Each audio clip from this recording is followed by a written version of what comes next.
अस्सलाम वालेकुम रहमतुल्लाह।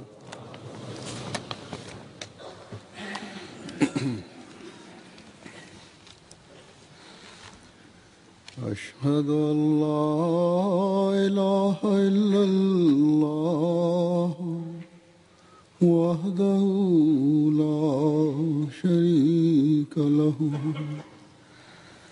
وأشهد أن محمدا عبده ورسوله أما بعد فأعوذ بالله من الشيطان الرجيم بسم الله الرحمن الرحيم الحمد لله رب العالمين الرحمن الرحيم مالك يوم الدين إياك نعبد وإياك نستعين اهدنا الصراط المستقيم صراط الذين أنعمت عليهم غير المغضوب عليهم ولا الضالين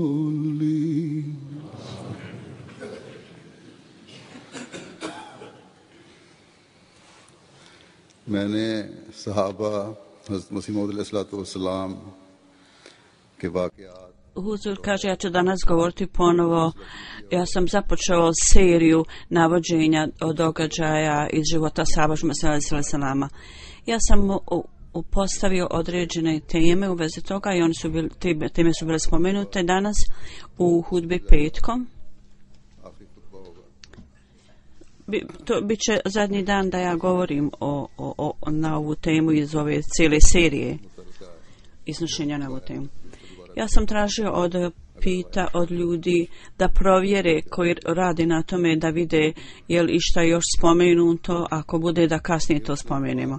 Slučajnost je međutim da ove hudbe se završavaju u mjesecu februaru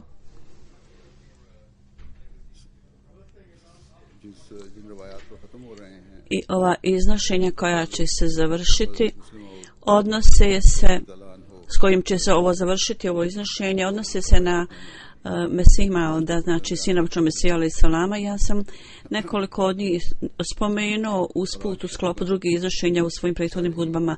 Danas, međutim, skoro sva ova iznošenja, izvještaj ili snovi koje ću ja spomenuti, odnose se na Hazreti Mesih Maud, drugog halifu radijallahu anhu. Poslije 5 dana mi ćemo obilježiti Mesih Maude kao što je uobičajena praksa u džematu. Ovo nije iz razloga što je to bilo rođenje Mesih Mauda, sina Božjeg Mesije u tog dana. Zapravo je to iz razloga da je predskazanje koje je Božji Mesija dao 20. februara, koje je on iznio 20. februara, i ono se tog dana ispunilo. Ovo je veliki argument i dokaz u potporu istinitosti običnog Mesija alejhi salama. Rođenje Mesih Mauda on se nije rodio 20. februara, to treba da zapamtite. Mesih Maud, sin običnog Mesije. U svakom slučaju, ovi izvještaji koje ću ja sada prenijeti, u njima su u pogledu hilafeta Muslima od drugog halife radijallahu anhu, Allah dželešanohu je dao uvjerenje ljudima, i oni ljudi koji su se bili pridružili drugim grupama, pegamesi i tako dalje, oni su također došli kasnije u bajat Božjeg Mesija alejhi salama. Hazreti Mesih Maud radijallahu anhu, vrijeme koje je on potrošio bio je period velikih teškoća i briga. Bile su neke uznemirenja na samom početku i kušnje na samom početku njegovog kalifata.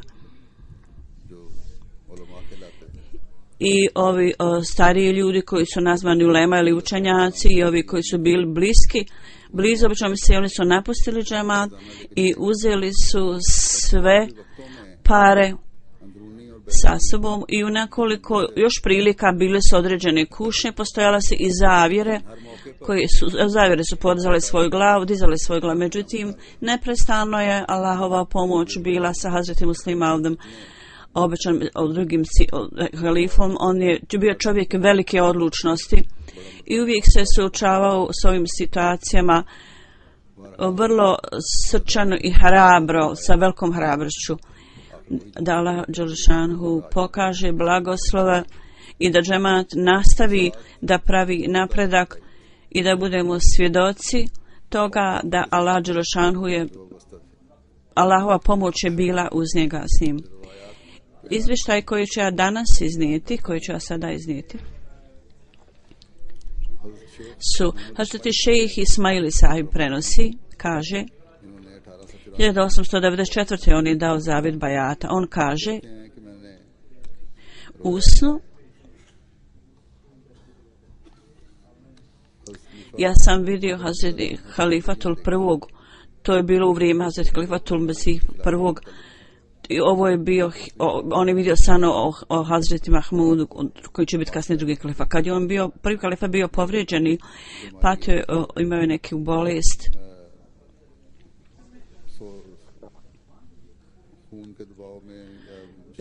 Imaju visok pritisak i neki dijelovi tijela su mu oticali. Imao je neke stomačne probleme.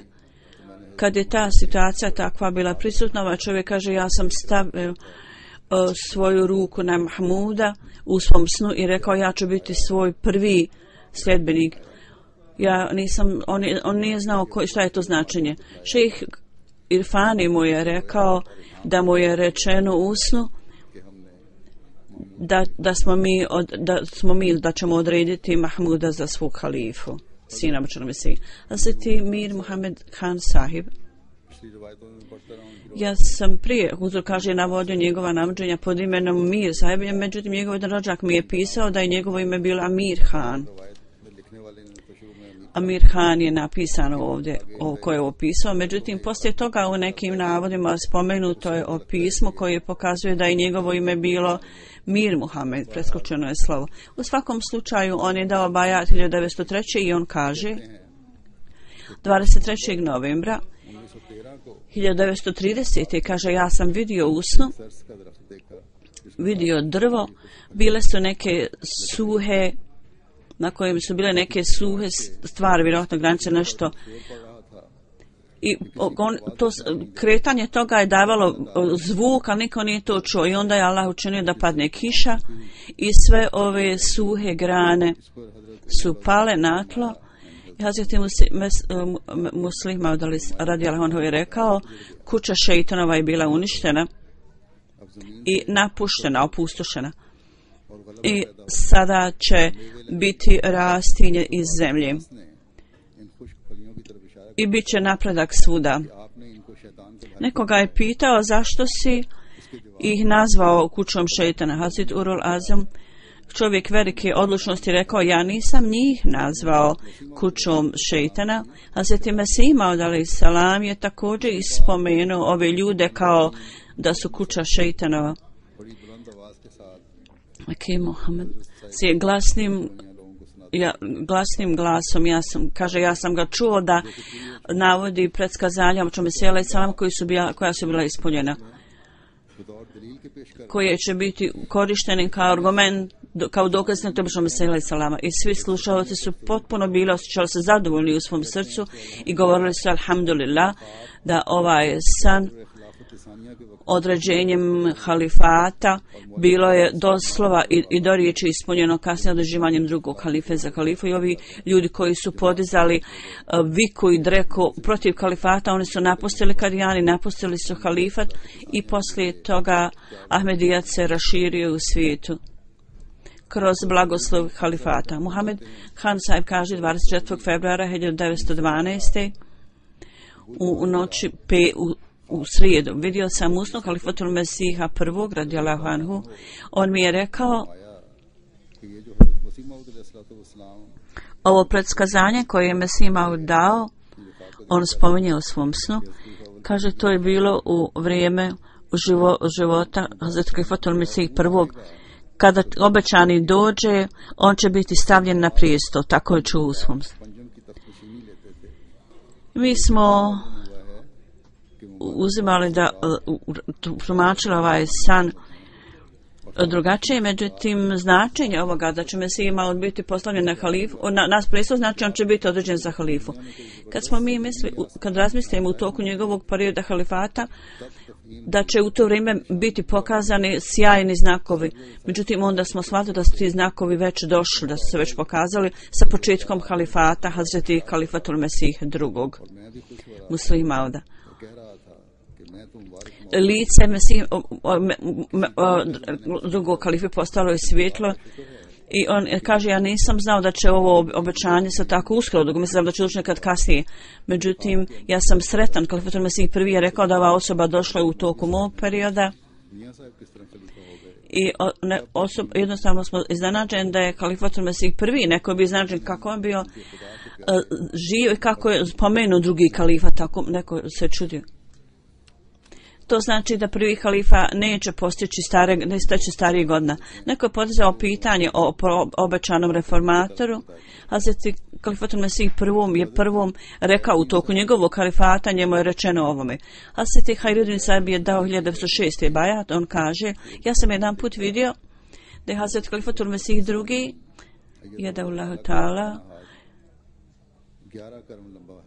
desna ruka njegova, on je pružio kao u mjeri kojom se mjeri zemlja, to jest oko 50,5. To znači da ćemo Allah Đelešanu dati posebnu moć i njegov period se stvarno protegao nam više od 50 godina trajao. I njegovo lice je bilo okrenuto prema zapadu i on je sjedio na malom zidu i suze su mu tekle iz očiju. Ja sam ga pitao u snu, zašto ti plačeš? On je rekao, ja jecam, plačem da me ljudi ne bi uzeli kao predmet obožavanja. Hazret Hajruddin Sahib prenosi, kaže, prije nekoliko dana ja sam vidio u snu da je Hazret Halifatul Mesih drugi jedallahu ta'ala dijeli pisma ljudima i ova pisma se odnosi na one ljude koji imaju posebne položaje. Prema svom položaju tako su data pisma ovim ljudima. Ja sam mislila da ja trebam pitati Halifatul Mesih ima li kakvo mjesto za mene, visoko mjesto na nebu. Ja sam ga isto pitao, on je rekao jeste, i postoji jedno mjesto za tebe na nebu. Ja sam razumio iz toga da što god sam ja vidio da će biti tako zbog svjetla poslanstva. A Sveti Halifat Nuruddin Sahib, prvi halifa, on je bio stanovnik Džemu, on kaže 1891. u decembru je dao baja. 1931. u viziji, kaže, meni je bilo pokazano mladi dječak i svi su ga voljeli. Ja sam ga također uzeo u svoje krilo i pokazao mu svoju ljubav. Iako je tu bio mladi dječak, međutim ljudi su govorili da su njegove godine 43. I meni je rečeno u ovoj viziji da dječak kojeg sam vidio da je Bešir Mahmud drugi kalifa, sin obično Mesija. U to doba njegove godine su bile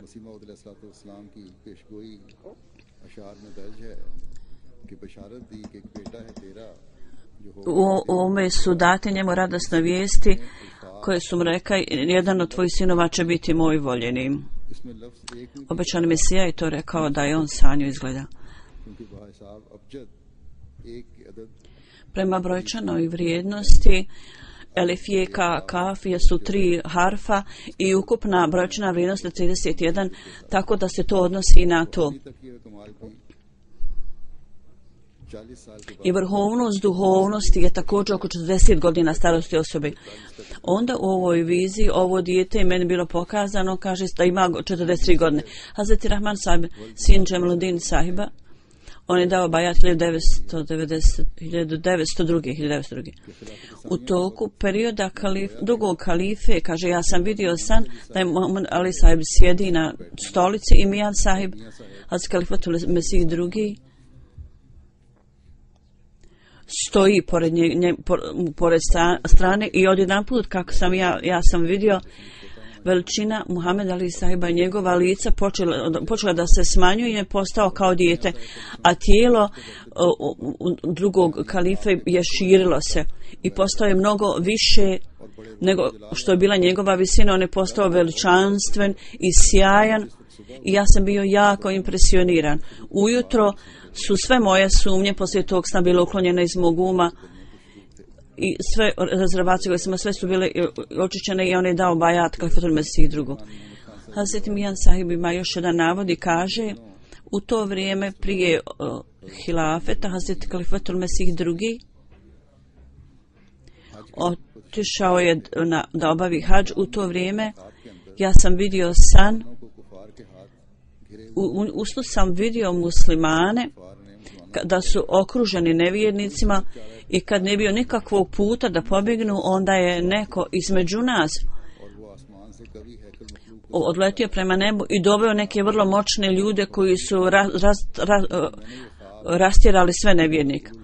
Ja sam ovaj san prenio Hazreti Kalifatul Mesihu drugom, napisao sam mu u Meki, poslao pismo i molio sam Allah da mu putovanje bude blagoslovljeno i vidio sam nekoga da ide prema nebu i može biti da je to tvoje putovanje, tako sam mu rekao.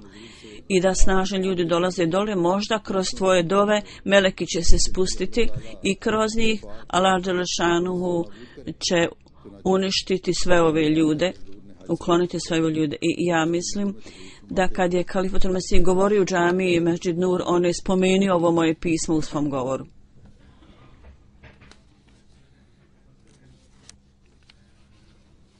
Onda Hazret Amir Khan Sahib dalje prenosi da 28. februara 1913. kaže, ja sam molio usnu Allaha, o moj Allahu, osposobi me, omogući mi da vidim časnog poslanika i obećanog Mesiju i druge duhovne ljude usnu. Kad sam zaspao, vidio sam da na otvorenom jednom prostoru su razne religijske vođe, da su svi zauzeti u ibaditu.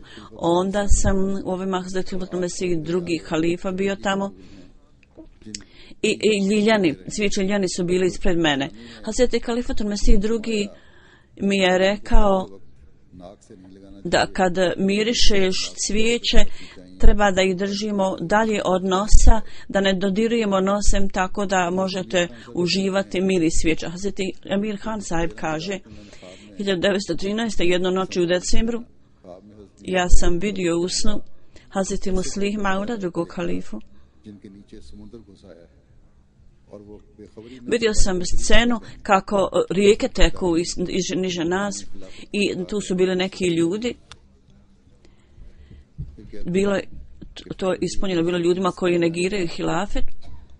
I negdje 1913. ja sam ponovo vidio usnu kako se penjem na drvo. Hazreti Umirul Mu'minin je također iza mene, ona se također penje uz drvo.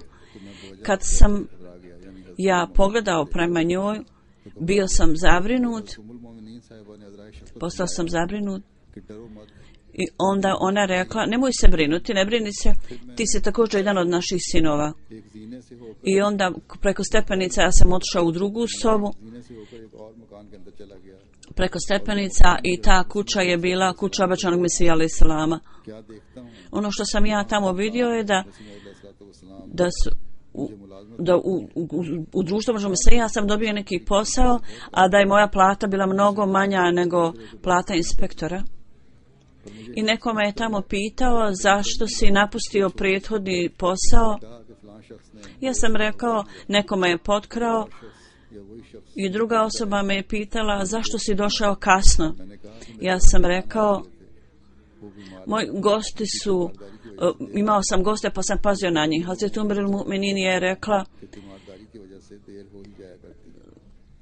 nekada pazimo na goste i na pacijente, zakasnimo.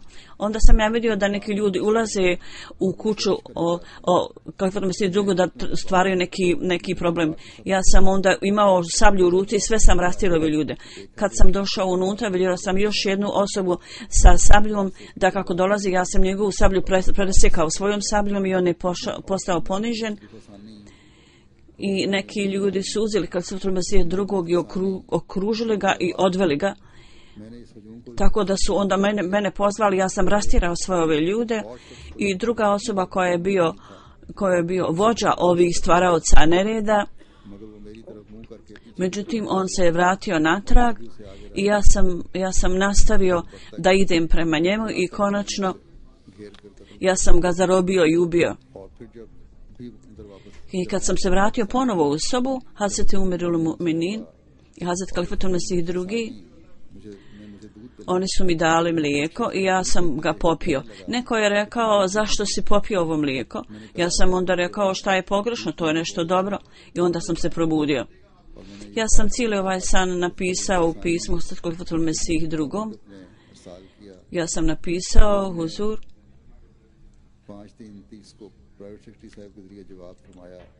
i on je odgovorio kroz privatnog sekretara da je ovaj san dobar, Allah dželešanuhu će to osposobiti da činiš usluge džematu. I onda 30. april 13. ja sam napisao još jedno pismo Halifatul Mesih, obraćajući se u Mu'min, rekao sam assalamu alaikum.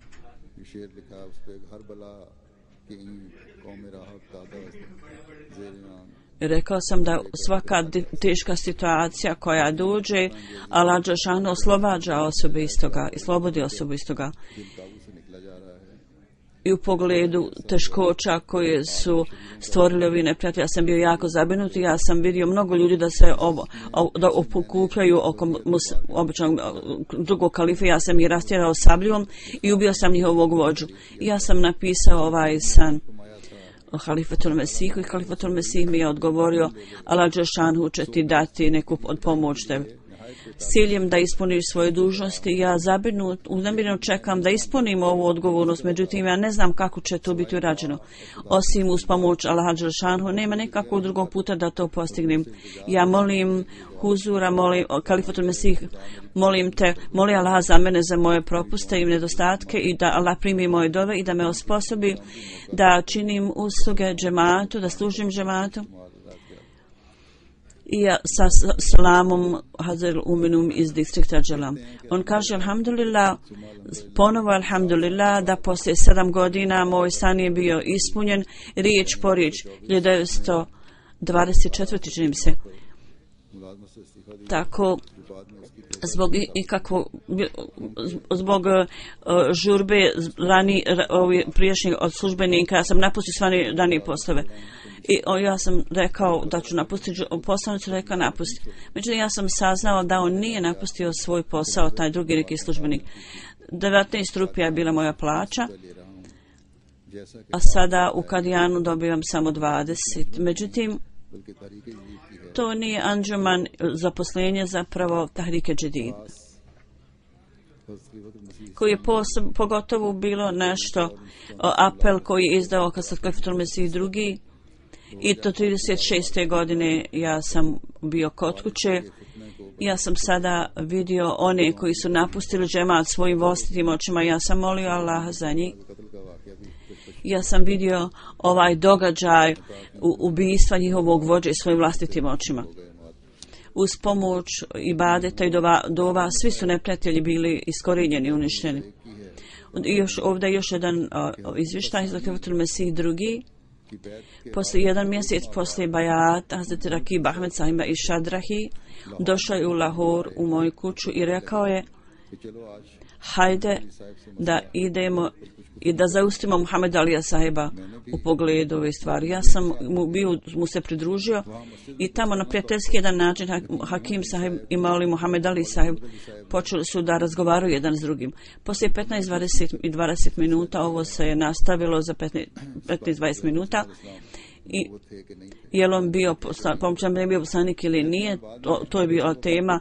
Svi su se vratili kući. Ja sam u noći molio, o moj Allahu, šta god je spomenuo Muhammed a.s. izgleda da je u redu. Međutim, tu postoji neka sumnja u mom srcu. Ti, molim te, povedi brigu o mom srcu. Ja sam vidio iste noći u snu da Hazreti Mesih Maud a.s. je došao zabrinut, vrlo zabrinut, i vidio sam da čovjek koji ima golubove gleda na ove golubove u svojim rukama i gleda na druge golubove. Kad osoba koja je bila svojim golubima, kad je otišao na drugo mjesto, uvijek je bila zabrinuta. Zato nikada nemoj ići s ovim ljudima koji su protiv džemata. Ja nisam nikada više ponovo otišao kod ljudi koji su protiv džemata i moje stanice popule. Ovo sljedeći prenosac kaže da je bajat 1907. godine. Kaže, taj mi je prošlo i Hazret Kalifatul Masih prvi je umro i svi Ahmedi iz Nairobija u to vrijeme dali su bajat drugom halifi. Međutim, ja i Mohamed Hussein i Hadža Kamruddin sahib, mi smo bili lišeni, nismo dali bajata u to vrijeme. Kasnije, kad sam ja odšao u Indiju, onda sam napustio svoj posao, da ostavku, bio je rat u toku, ja sam ostao boravio u Indiji i tamo u Indiji na medicinskom koledžu u Lahoru ja sam bio asistent u laboratoriju, čini mi se, ja sam tamo dobio posao. U to vrijeme ja sam išao često na jedno mjesto u Ehle Pegam, ljudi, valjda to sekta, i ja sam tamo slušao ders. Povremeno je bile diskusije i jedan put ja sam pitao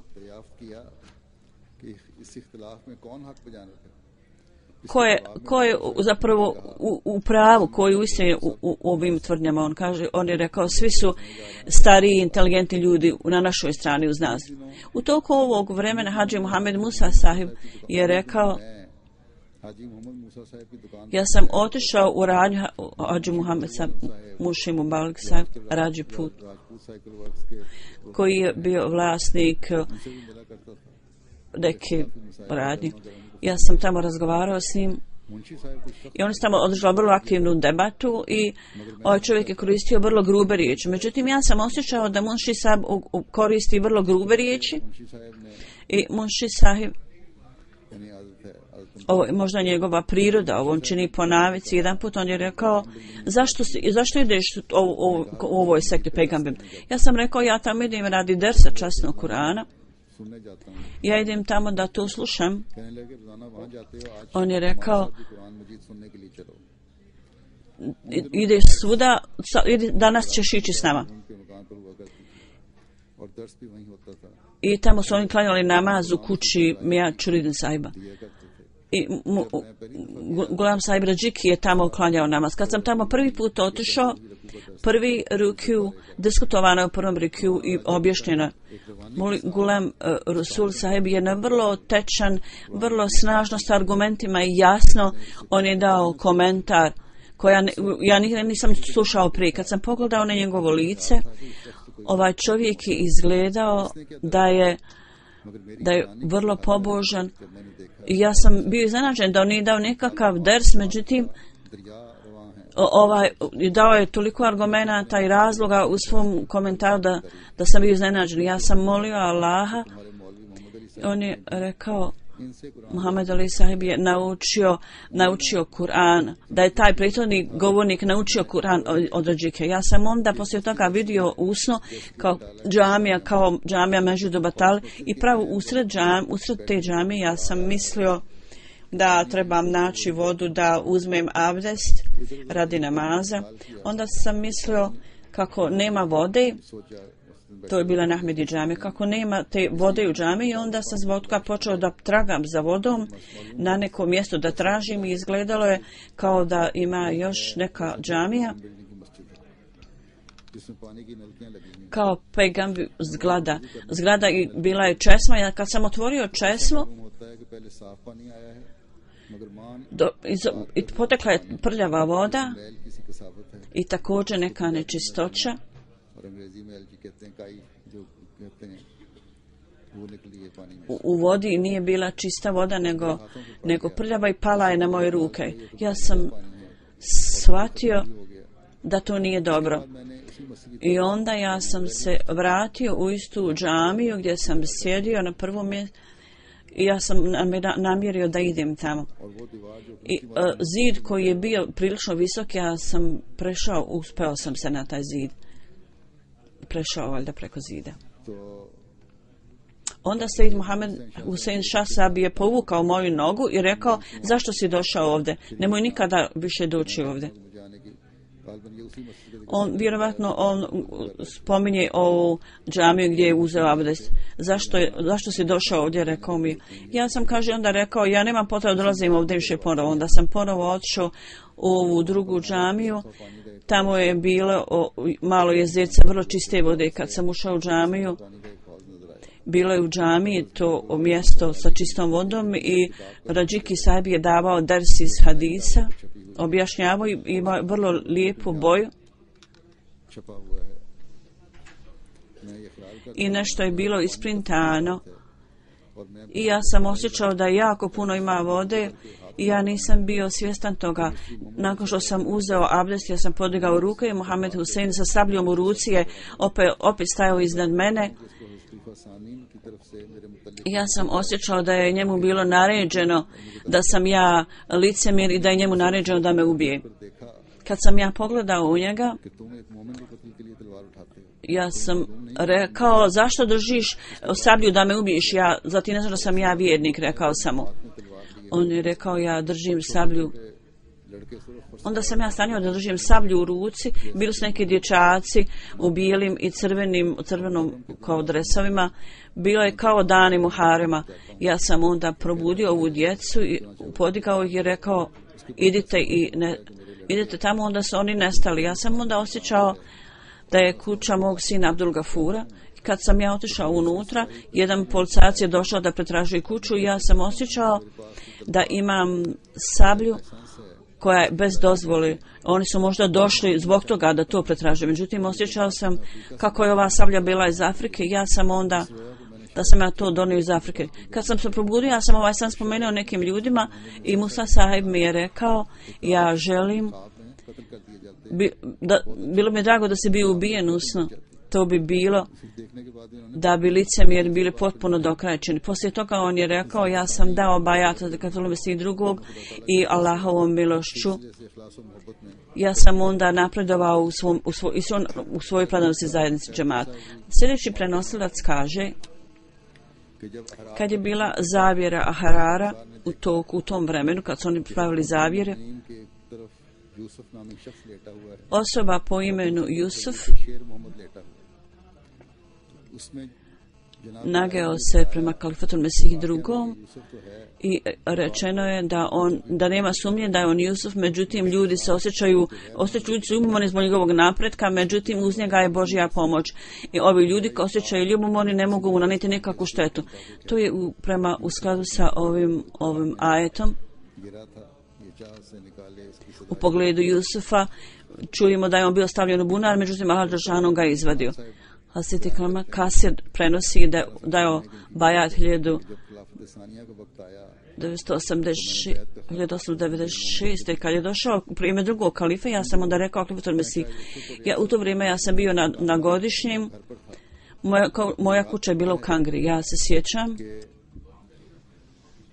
इनका खाता है यानी Ovaj prenosilac prenosi, kaže Gulam Sahib je iz Pešavara. Primljeno je njegovo pismo, on je bio punac Bešir Sahiba.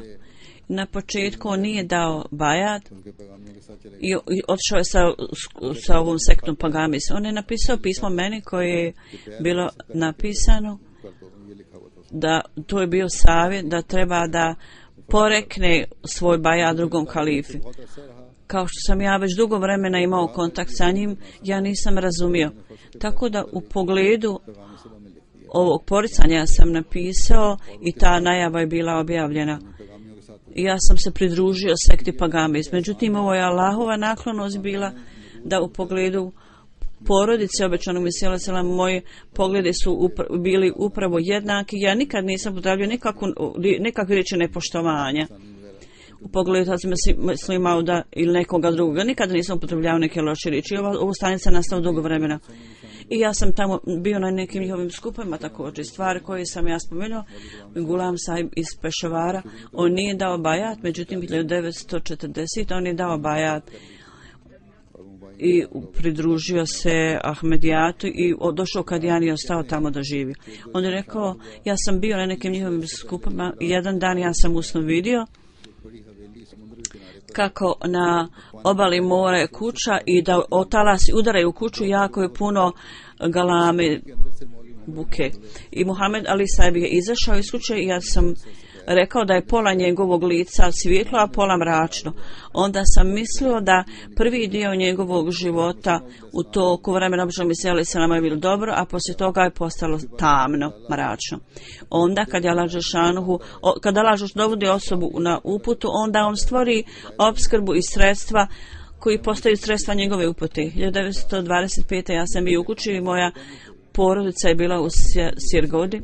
Dr. Muhammed Yusuf Sahib, oni su rodbina sa njim, oni su dobili pismo i rekli odmah idi u Kadijal jer ja treba da idem u Afriku i ovo je dužnost kuće koja u gradnji, treba da paziš na gradnju kuće. Onda u aprilu 32. ja sam došao u Kadijan i ja sam izgradio kuću, moja porodica onda došla. Kad sam ja ovdje došao, ja sam pronašao potpuno novi svijet, novo nebo i novu zemlju. Ja sam počeo da se pridružujem namazima, slušao hudbe petkom, slušao sam govore. Sve ove stvari su na mene toliko utjecale da je sva ova razumijevanje bilo potpuno uklonjeno iz mog srca i duše. Poslije toga ja sam otišao negdje drugo iz Kadijan. Baša Muhammed je tamo bio radi propovjeda. U toku razgovora on mi je rekao ti ispuni formular za bajat, ja sam ispunio i sva nečistoća iz mog srca su bili potpuno očišćeni. I Allah dželešanuhu me je uzeo pod okrilje svoje milosti. Griješniku kao što sam ja dat je novi život. Inače moje kolege još uvijek su zapleteni na krivom putu. Moje srce je osjeća da oni nisu u pravu da griješe. Međutim, njihovi metak je prepreka njihova da prime istinu i oni od toga pate. Oni osjećaju da trebaju da prihvate Ahmedijat, međutim, oni se boje da ne budu poniženi ako prihvate Ahmedijat. Da Allah ima milost prema njima, da Allah ima prema meni milosti. Prije 2 godine ja sam, poslije toga usno ja sam vidio kako je vrlo jedan zlatna kutija, sjajna svjetla i dolazi iz neba i stoji u zraku. Neko je želio da zgrabi ovu kutiju, međutim ja sam ga napao i držao svojim rukama. I od svuda ja sam čuo glasove da pobjeda Islama. Ja sam se probudio i odmah sam razumio značenje ovoga. Hazret Mija Sunni Sahib prenosi u maju 1939. kada su Ahrar bili aktivni, ja sam počeo da učim dove i učio sam salavate. Ahrarova grupa stvarali su mnogo suprotstavljanja opozicije. Ja sam molio Allaha, o Allahu, sačuvaj čast mog vođe. U to vrijeme ja sam imao čast da vidim časnog poslanika sallallahu alejhi ve sellem i vidio sam 3 kamile. Na jednoj je jahao časni poslanik sallallahu alejhi ve sellem, Hazret Ebu Bekr. Oni su bili na jednoj kamili, a drugi ashabi su bili na drugim kamilama. Časni poslanik sallallahu alejhi ve sellem je rekao: Sunnihan, jesi li ti došao? Obratio se, kaže prenoslac meni, i rekao: idi polako, da neprijatelji budu impresivani time. Ja sam tako išao polako ispred ispred časnog poslanika, onda je on rekao Sunisa, vrati se natrag jer ja osjećam zvuk tvojih stopa. Na to onda časni poslanik sišao sa deve i počeo da ide. Kada je došao blizu Mesdžid Mubareka džamije, svi ashabi su bili tamo i časni poslanik je otišao u džamiju i svi ashabi su ostali u džamiji i časni poslanik je otišao kroz vrata, kroz prozor i otišao u kuću Halifatul Mesih drugog. To je bio kraj njegovog sna. Hazret Hajruddin Sahib iznosi, kaže, jedan put ja sam vidio kako Emir Kabil kaže, ja sam poslao novac i ja također dolazim za novcem. Kad su ovi stvorili neprijatelji neki nered, ovo su bili neki unutrašnji nered koji su oni stvorili i mnogo je buke napravljeno. Ja sam vidio muslima da drugog kalifu na nebu. Kaže, Allah Đelšanhu je rekao da je njegov položaj jako visok i nije moguće za ljude da dostignu njegov položaj. Ja sam također saznao da kakav god napor ljudi svijeta budu učinili, međutim, neće biti u stanju da mu nanesu nikakvu štetu jer on je tako visokog položaja statusa. Ovo je u skladu sa ovim ajetom da oni ljudi koji borave na nebo, oni nemaju nikakvih neprijatelja među ljudima, ne mogu im naštetiti. Ovaj prenosilac kaže, sada ja sam spomenuo istinito Hazret Halifatul Mesih drugog, kad su Ahrarova sekta bili jako aktivni i ovi drugi protivnici su stvorili galamu protiv njega, onda sam ja molio Allaha, molim te zaštiti čast moga vođu jer on je sin mog obećanog Mesije. I ja sam molio Allaha i učio sam salavate obilno i onda usnu ja sam vidio kako je neko došao meni i rekao mi prema Mušik Gardeba da su neki ljudi došli i da kažu mi ćemo uništiti Ahmedi.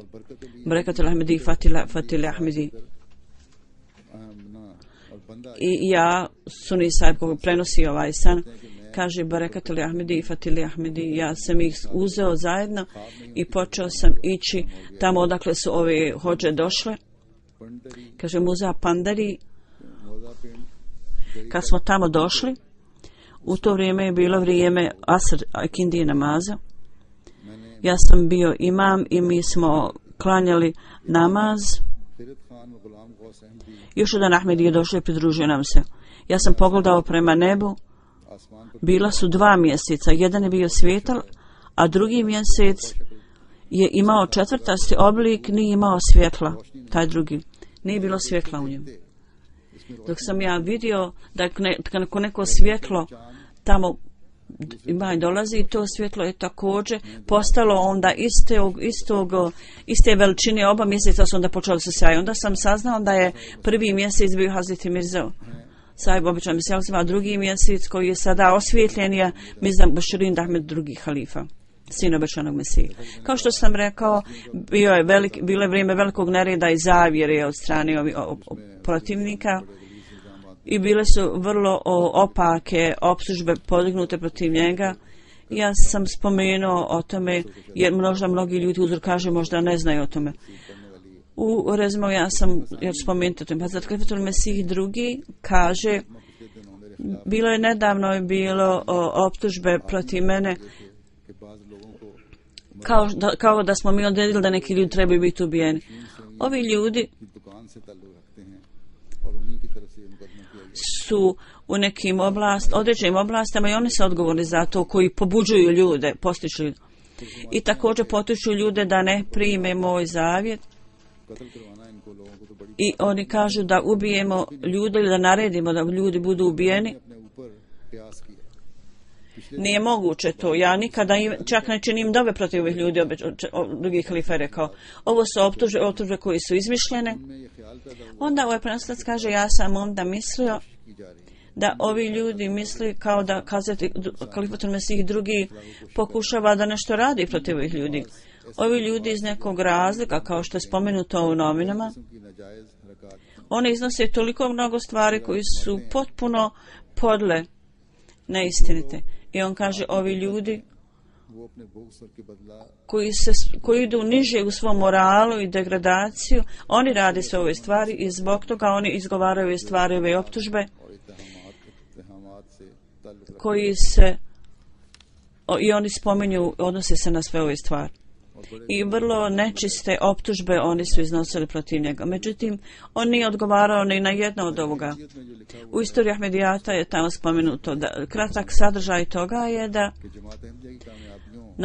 nakon što gledaju napredak Ahmedija, džemata, i da raste popularnost u svim krugovima i u vrijeme Muslih Mauda su ljudi mogli to da progutaju, da svare, počeli su da mu se suprotstavljaju.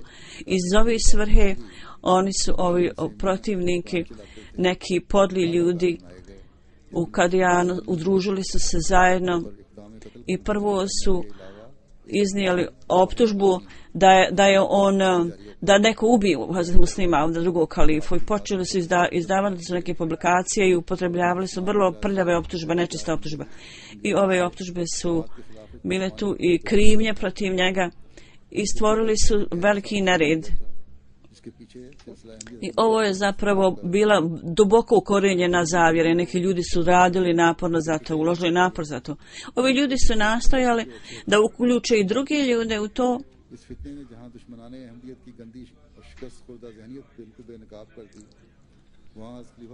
I drugi halifa, Klasvatul Mesih drugi, njegova slava je bila očita ljudima, a međutim on je pokazao strpljenje. Ovo je tako da on je pokazao tako dobra primjer toga.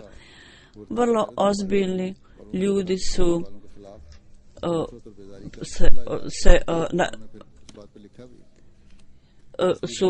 bili čvrsti i otvoreno proglasili protiv ovih ljudi koji iznose ove optužbe.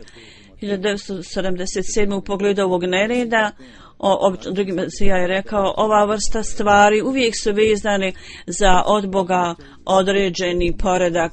Ne treba mi da se brinemo zbog ovih zala koji čine naši protivnici. Bilo što je odrađeno od Allaha, Allah će sam zaštititi i učiniti da napreduje. I da je ovaj poredak bio napravljen od čovjeka, on ne bi mogao napredovati i svjetati. Ovo je od Boga određeni poredak i sistem i Allah dželešanohu ga je zaštitio u prošlosti i tako će isto raditi u budućnosti. Allah dželešanohu je meni rekao, drugi halifa kaže, da slava i napredak i iskrenost će doći i ljudi će to vidjeti. I ljudi će to vidjeti i ja ću vidjeti lično.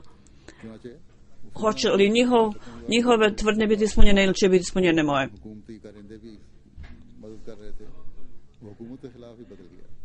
Njihovi planovi su potpuno bili poraženi i cijeli svijet je vidio da se Allahova riječ obistinila.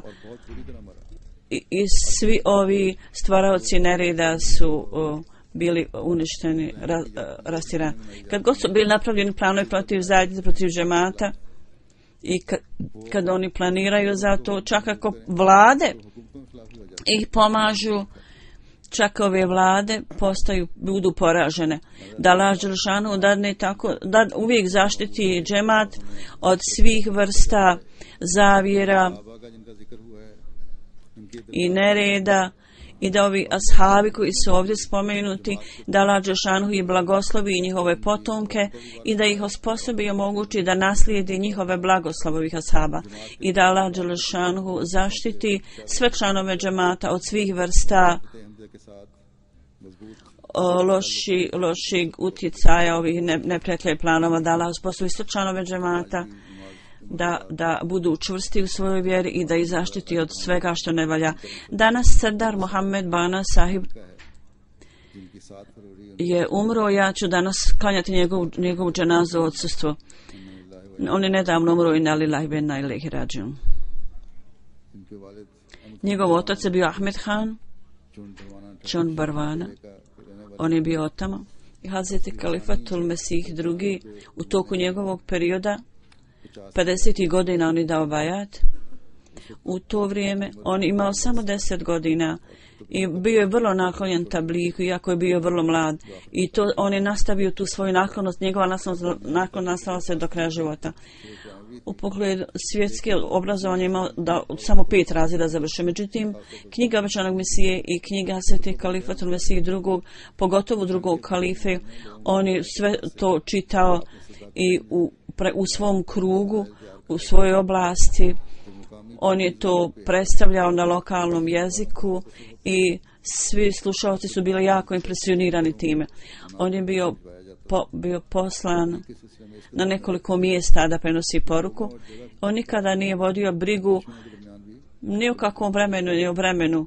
O s velikom srčanošću i hrabrošću objašnjavaju istinu Ahmedijata i mnogo puta protivnici su uzvraćali u svom suprotstavljanju vrlo lošim metodama, međutim nikada nije brinuo o tome. On je marljivo radio u svojoj oblasti. I ljudi nikada nisu se usuđivali da kritikuju Ahmedijat u njegovom prisustvu. Gdje god je od njega traženo da ide, on je slagao se s tim i išao bi tamo. Jedan od njegovih sinova je misionar u Sierra Leonu.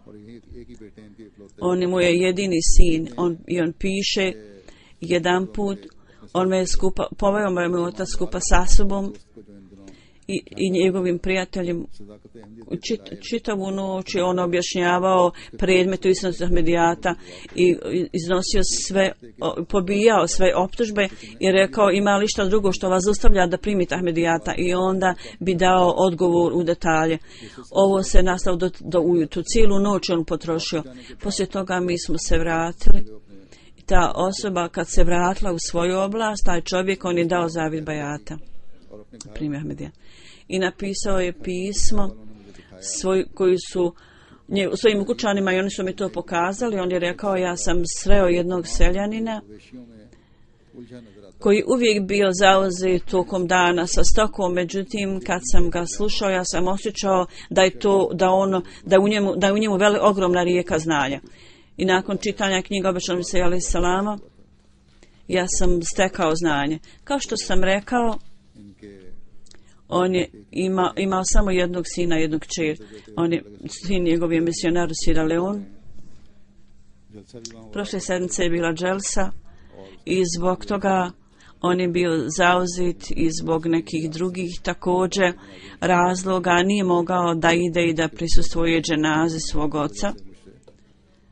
On čak nije ni tražio odobrenje da ide, da Allah dželešanuhu u skladu sa željama njegovog oca da osposobi njegovog sina da on obavlja iskrene službe džematu, kako bi on bio zadovoljan, da bude i primalac dova svog oca, da Allah dželešanuhu učini da oprosti Allah dželešanuhu ovoj umrloj duši i da njegove porodici dadne svima čvrstinu.